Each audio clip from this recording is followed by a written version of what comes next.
Hello everyone, and welcome to the final video in this week of Kaladesh Limited Review here on my channel. I'm Nitsahone, and for the past week I've been posting videos about the best commons and uncommons in colorless and in each color, as well as a guide to the archetypes in Kaladesh Limited.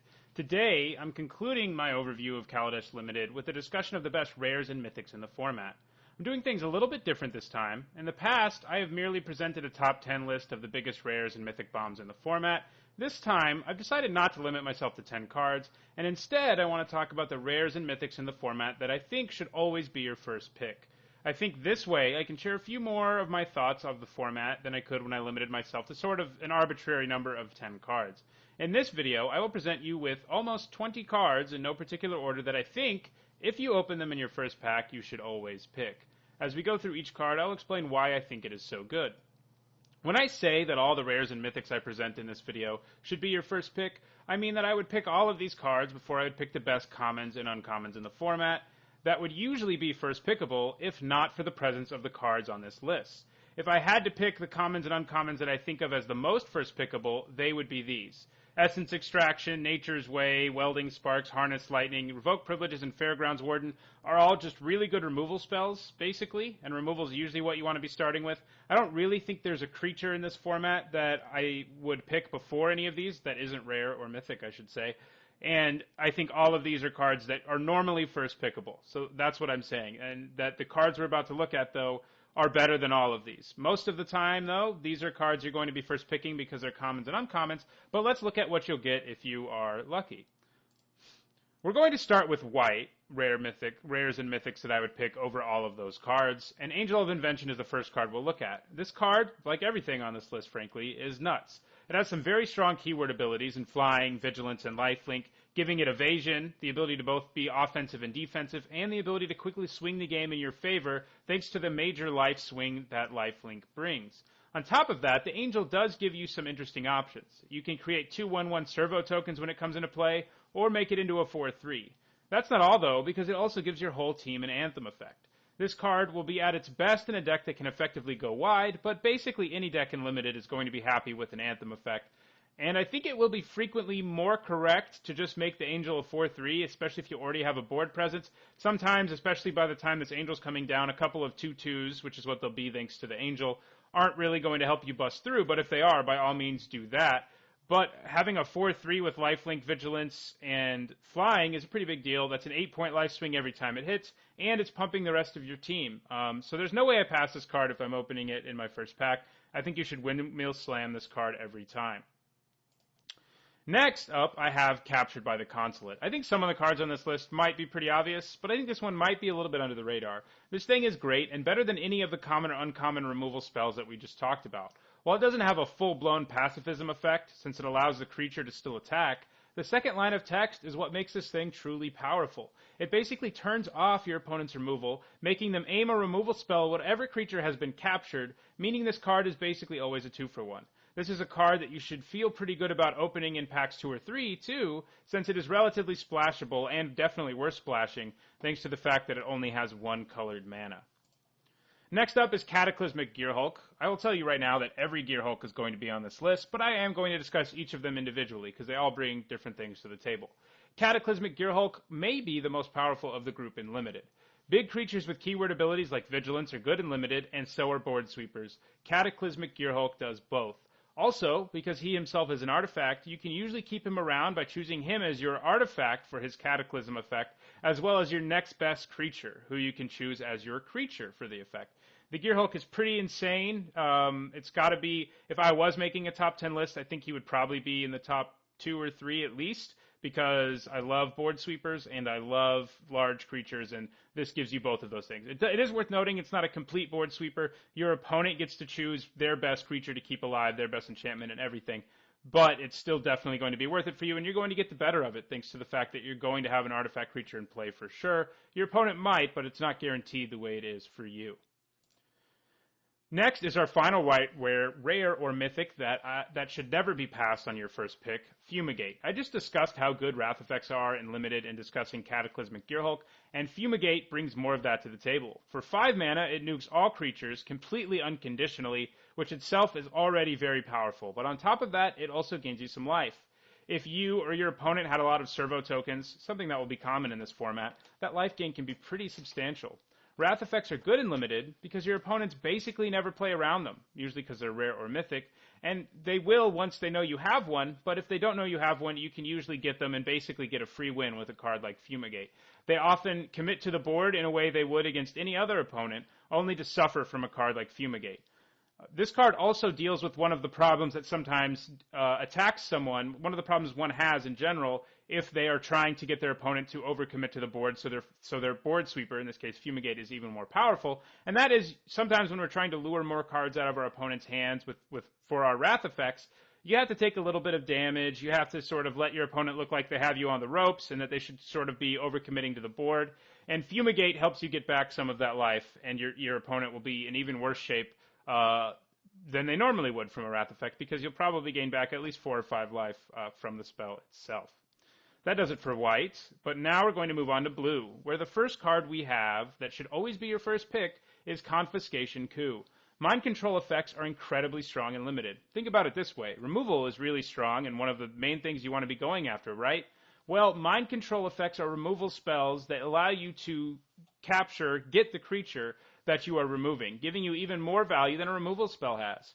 Now granted, Confiscation Coup cannot steal any and all creatures, but even if your deck has 0 ability to produce energy other than mind control itself, I would pay 5 mana to steal a 4 converted mana cost creature every single draft if I could. So once you have more energy synergy, it just gets even stupider. First pick this card all the time.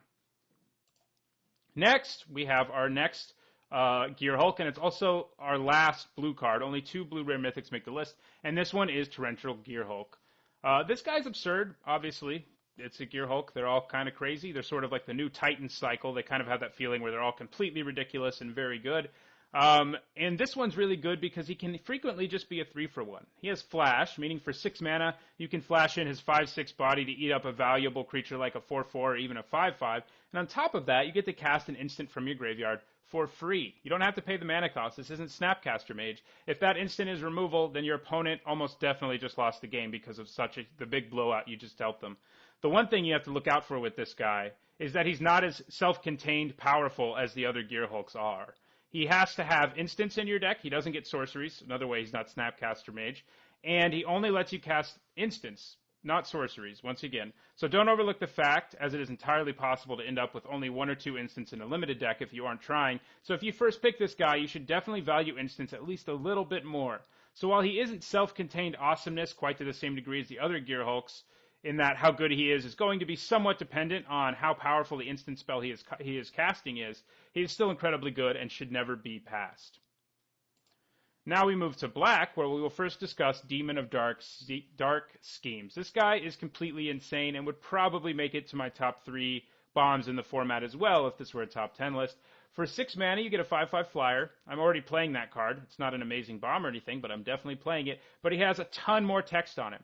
He gives -2/-2 to everything when he enters the battlefield, except himself, and that's going to kill a few creatures in the format. On top of that, he also gives you energy every time something dies. Usually when he enters the battlefield, he's going to give you at least 2 or 3 energy, and that sounds pretty amazing. But it doesn't stop there. It just keeps going. He can use the energy he produces for you to bring any creature back from any graveyard, and this guy has a ridiculous amount of value. I think, again, that he's arguably maybe even the best rare or mythic in the format. He does everything you want a bomb to do. If you're behind in the game, he can so easily get you ahead by killing a few of your opponent's key creatures and then allowing you to bring things back from the graveyard. The one thing he doesn't have going for him, though, is his triple black cost. It is entirely possible to first pick this guy, realize black isn't open enough, and end up being completely unable to play him. This will be soul-crushing and sad to be sure, but it is worth the risk for this amount of power. As in blue, I think there are only 2 black cards that are good enough to take over all of the commons and uncommons I mentioned at the start of the video, and the second one is another Gear Hulk, Noxious Gear Hulk. Like his other friends in the Gear Hulk cycle, he's of course insane. Like them, he has a keyword ability, in this case Menace, a pretty strong evasive ability, and like the others, he has an enter the battlefield trigger. This Gear Hulk comes with an unconditional removal spell attached, and that's not all. He gains you life equal to the toughness of the creature he destroys. He reminds me a lot of Guiltleaf Winnower from Magic Origins, another creature with Menace who killed things when it came into play, but he's actually better than that card, and that was one of the best rares in the format. He also has some nice self-contained synergy in that if he kills a creature, your opponent is going to have a harder time leaving back 2 blockers so they can double block him because of his menace. Now we move to red, where we begin with perhaps the most obvious inclusion on the list, although I guess the Gearhulks probably rank up there as well, Chandra, Torch of Defiance. I probably don't have to tell you, but Planeswalkers are pretty much always good and limited. They tend to provide massive amounts of card advantage. For 4 mana, the Chandra does exactly that. She provides multiple powerful effects, and she starts with a decently high amount of loyalty for 4 mana of 4. She can either help you ramp or draw you into more cards, and if you hit a card you can't play like a land, you don't just completely lose it like you kind of could with cards like Outpost Siege. Instead, she just decides to burn the opponent. An important ability for most Planeswalkers is also having a way to kill creatures so that the Planeswalker can stick around for longer, and Chandra can do that with her -3 ability. She also has an incredible ultimate, as most walkers do, but you're probably not going to get there most of the time since you'll be forced to -3 often enough to take out creatures while you sort of alternate between her +1s and her -3. Once Chandra gets rolling, though, drawing you cards and killing creatures, your opponent has little hope to win the game, and she ends up being, I don't know, like a 10-for-1 or something in certain scenarios, and she's pretty unbeatable if you can't kill her within the first few turns. Now we get to Red's Gearhulk, yet another large creature with a keyword ability, in this case First Strike, and an Enter the Battlefield trigger. The Red Gearhulk's trigger is certainly the most text-intensive one, and it provides a pseudo-browbeat effect. When you play it, your opponent has to choose whether you get to draw 3 cards, or whether you put the top 3 cards of your library into your graveyard, damaging your opponent equal to the converted mana cost of those cards. True to Red, the Gearhulk can be pretty erratic, sometimes not giving you much more than value than the 6/6 First Striker for 6, for example, if you hit 3 lands, but it can also completely devastate your opponent with 10 damage not being a completely pie-in-the-sky amount of damage for it to do.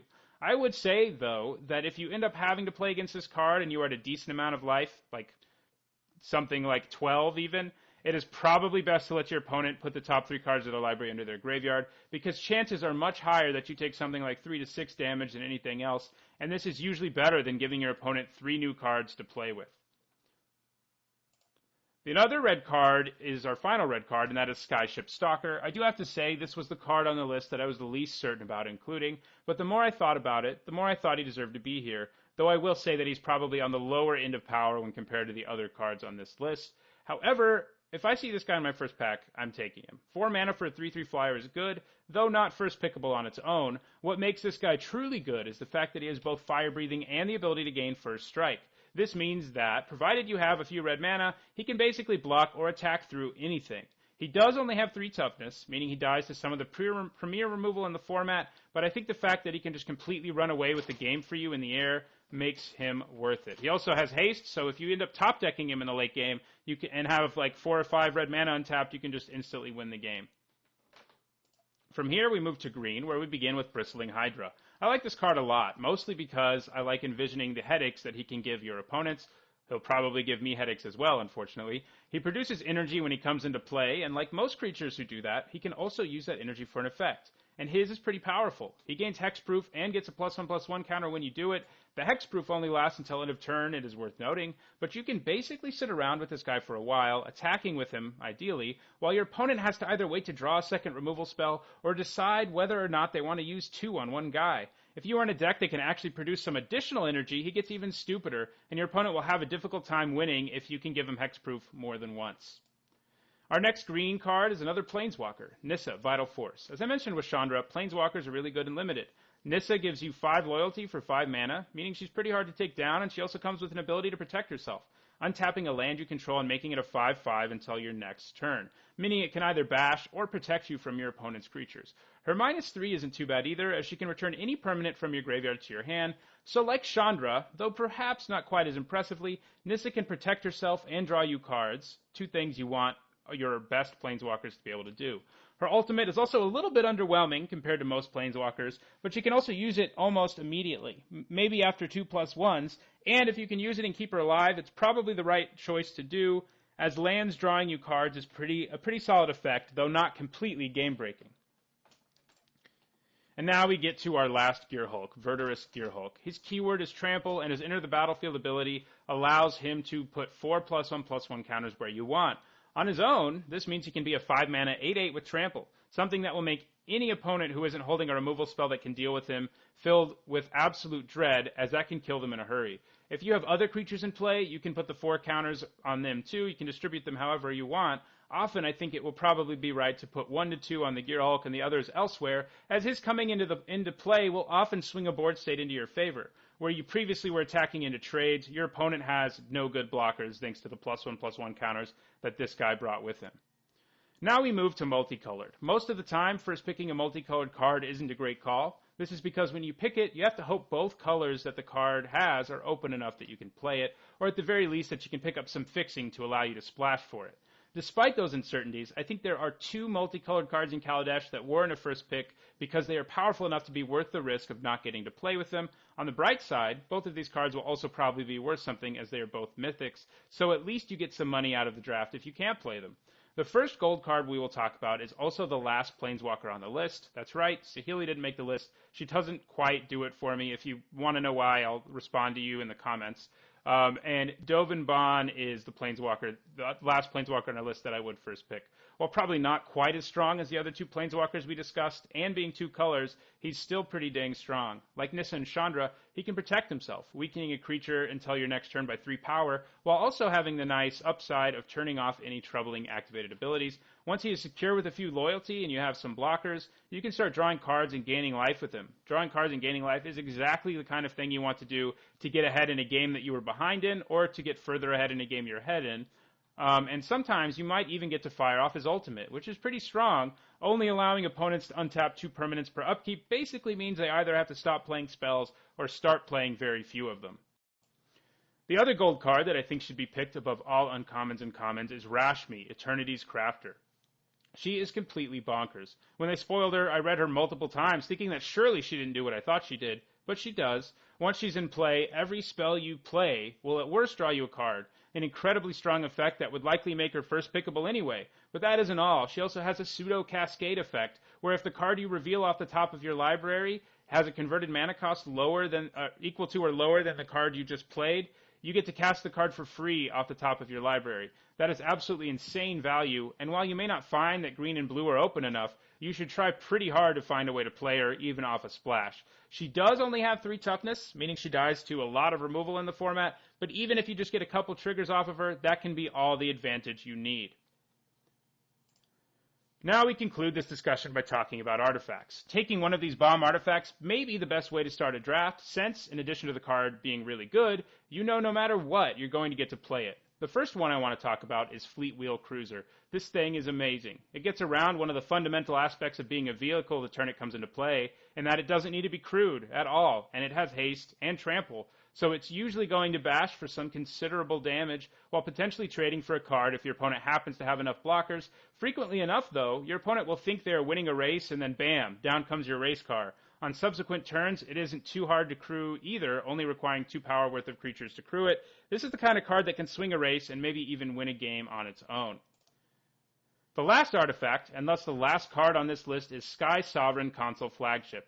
This thing is even better than Fleetwood Cruiser, and is perhaps the best possible way to begin a draft in the format, since, as I said, you know you're playing it no matter what. Like the Cruiser, it does something when it comes into play. In this case, though, that means lightning bolting a creature when it enters the battlefield. It is also a 6/5 creature with flying, and it only needs a crew of 3, and also, it lightning bolts every single time it attacks. This thing has the potential to be something like a 5-for-1 by the time it is finally taken down, if it is ever taken down, while also having the ability to zap other flyers out of the way so that it can get in for 6 damage in the air. That does it for this video, and sadly, for my limited review of Kaladesh. Once Kaladesh is on Magic Online, my weekly draft videos will of course shift to Kaladesh drafts, and you can find my ongoing and developing thoughts about the format there. If you found this video useful, don't forget to click the like button. If you think there are any cards I should have included or cards I shouldn't have included, let me know in the comments. That type of discussion benefits us all when it comes to preparing for the format. And if you want to make sure you catch all future limited reviews for all future sets, as well as future Kaladesh draft videos, don't forget to subscribe. Thanks for watching.